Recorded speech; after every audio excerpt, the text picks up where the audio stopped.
À l'occasion de ses vœux, nous l'avons déjà évoqué, le maire de Luçon, Pierre-Guy Perrier, a présenté les grands projets qui attendent la ville. Dans un premier temps, il a donc été question des travaux qui vont avoir lieu place du Port pour accompagner la construction de la future piscine intercommunale. Mais intéressons-nous cette fois à deux autres projets d'envergure qui vont eux aussi modeler le Luçon de demain.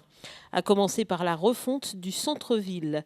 Les premiers coups de pioche débuteront là aussi cette année et à terme, c'est véritablement un nouveau visage de Luçon que l'équipe municipale souhaite réaliser afin de rajeunir la ville et relancer son activité économique. Nous allons commencer, bien entendu, cette année à restructurer ce centre-ville en attaquant d'abord la place des Acacias, puis il faudra faire une restructuration ensuite de la place Richelieu et aussi du parvis de la cathédrale, de même que la place Leclerc, qui, il faut dire, est très minérale et pas forcément très attrayante pour les gens qui y viennent.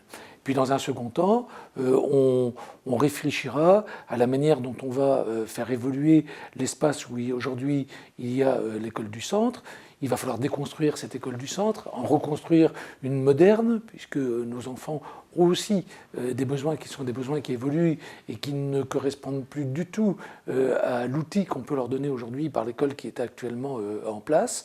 Et bien entendu, trouver des moyens de donner un nouveau coup d'élan au commerce de centre-ville.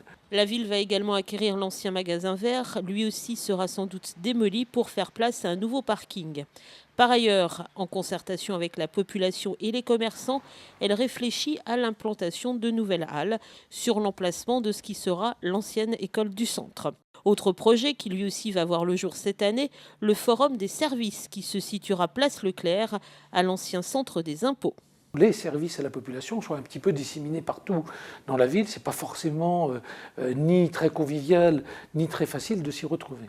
Donc nous allons les remettre dans un seul lieu, et pour ça nous avons une opportunité, puisque nous avons un grand bâtiment qui est celui du centre des impôts, donc qui va se libérer, et regrouper donc ce forum, tous ces services, dans un forum des services, où il y aura un guichet unique. Cette logique de guichet unique qui fait que quelqu'un qui a besoin d'un service va venir ici et dans le même lieu va retrouver aussi bien le centre communal d'action sociale que des aides à la population pour les jeunes, pour les associations, donc le forum des associations, les services des sports, les services jeunesse. Donc tous ces services vont se trouver à un seul endroit et donc nous allons regrouper les services tout simplement pour améliorer donc le service à la population. Sachez enfin que le Jardin du Maine va également profiter cette année d'un programme de reboisement, et ce en s'appuyant sur le travail réalisé par une architecte paysagiste du CAUE. Une présentation publique de ce travail sera d'ailleurs proposée aux Luçonnais en juin prochain.